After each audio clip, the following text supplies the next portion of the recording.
بسم الله الرحمن الرحيم، اهلا بكم، يا رب تكونوا دايما بخير. سهم جو جرين عمل ايه معانا الفترة اللي فاتت؟ تمام. احنا اتكلمنا عليه من زمان خالص، من اول ما نزل، من اول ما هبط للاماكن دي. قلنا ان شاء الله ان هو ممكن يبدأ يرتد معانا، كان من عند حوالي الارقام دي. هو يعني هو نفس الخط اللي انا كنت رسمه. فهو بدأ فعلا صعد من المكان ده، وراح راح مش صعد، لا ادانا موجة كده اسمها موجة رب عشان يكمل هبوط تاني. طيب فايه المتوقع حاليا؟ هل هو هيخلص تصحيح من الأماكن دي وهيبدأ يصعد تاني ولا لسه برضه؟ طيب هنشوف السهم هو نزل معانا الأول ازاي. هو نزل معانا الأول على هيئة 3 موجات بس اللي هما ABC. هنا كان عملنا أول نزول لنا كان ABC. تمام.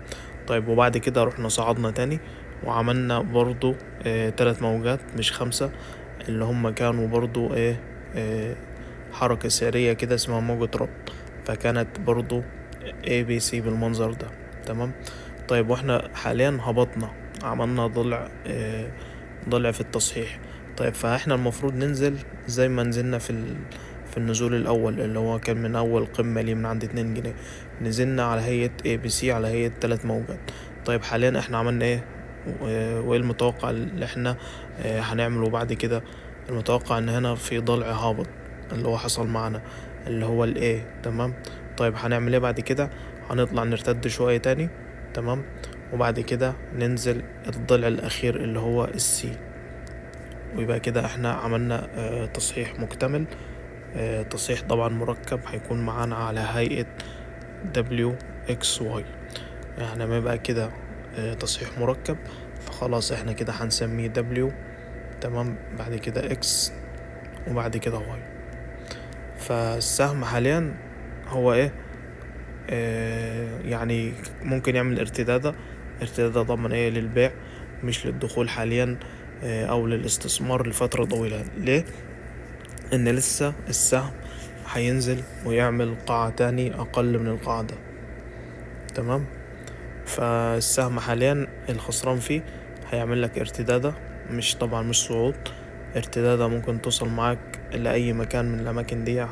يعني ممكن نحسب الارتدادة ممكن توصل معنا لحد فين. فالسهم حاليا عشان في ناس بتوصي في السهم ده، وان انت ممكن تشتري فيه مش عارف ايه والكلام ده. السهم لسه عندي ضلع تاني هابط، هيكون يعني اعنف من الضلع اللي نزل بيه حاليا. فهو حاليا لو هيصعد، وهو لازم هيصعد، لازم يعمل معنا ارتداد، مفيش هبوط بيكون هبوط للأبد. فأي ارتداد في السهم وليكن عند 50% فيبوناتشي، يعني دي لو كتر، لو يعني لو صعد هيصعد ممكن ل50%. تمام. ممكن كمان يعني أقل، الله أعلم. بس أي ارتداد في السهم تعتبر فرصة للبيع. تمام. طيب ممكن يوصل معانا لفين السهم ده؟ يعني انا برضو معرفش هو ممكن يخلص هبوط فين، الله اعلم. الله اعلم هو ممكن يخلص هبوط فين، ويعني ممكن ياخد فترة طويلة يفضل يهبط، الله اعلم برضو. بس ايه، يعني في الحالات اللي زي كده احنا ايه المفروض بنعمل الشكل ده. يعني احنا نزلنا الضلع اللي هو النازل الاول ده اللي هو من هنا من عند 2 جنيه، نزلنا للضلع ده اللي هو هنا اللي انتهى معانا عند 1 جنيه. طيب بعد كده صعدنا اللي هو موجة الربط دي. فالمفروض احنا ننزل من القمة دي اللي عند 1.46 تقريبا اهو. نشيل البتاع دي. فاحنا المفروض ننزل نفس مسافة الضلع النازل من هنا، يعني عند 100% من، يعني السهم ممكن يروح معانا ل40 قرش ممكن. والله كل شيء وارد. يعني نظريا احنا ايه المفروض الضلع اللي هابط اللي هنا ده هننزل واحد تاني زيه. فاهمني؟ نفس المسافة اللي هنا لحد هنا، هي كده هناخدها من الضلع اللي هو الهابط ده لحد هنا. هنرسمها لكم كده ايه عشان اللي ما فهمهاش، يعني من قياس الفيبوناتشي نحاول نرسمها كده اهو. فاحنا خدنا ضلع هابط من هنا اهو، اول ضلع هابط. طيب المفروض هنعمل ايه؟ هننزل نفس الضلع ده تاني هنا. فهمتوها كده؟ نفس الضلع هنا. السهم حاليا مش للشراء، هو ايه ارتدادة، هيعمل ارتدادة، ممكن يعمل ارتدادة.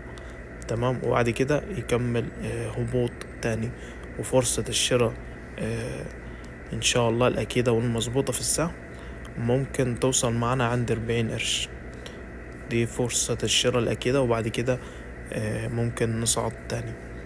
هو مش ممكن نصعد تاني كده، خلصنا تصحيح مكتمل وبعد كده هنشوف السهم هيرد معانا من المكان ده ويبدأ يصعد صعود اندفاعي بموجات دفعة ولا لا.